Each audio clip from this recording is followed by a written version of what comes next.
Hi there, I'm going to show you how to change the battery on this key fob. This is out of a Renault Megane, and the only thing you really need is your replacement battery. This takes a 2032. You get these off Amazon. They're not expensive at all.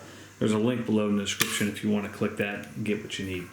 And I'm going to use a small little screwdriver. I don't think it's mandatory, but it's definitely helpful.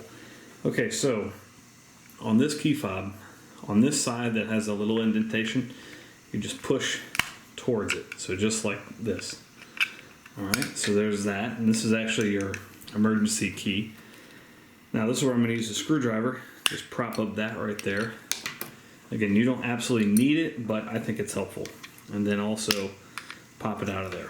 Alright, so take your old battery, take that out, put your new battery this side in first. Pop it in there. This goes in like so. And then this, you kind of start it, make sure I got this right here. Start it like that, and just lock it into place. There you go. Thanks so much for watching. Make sure you hit that thumbs up button.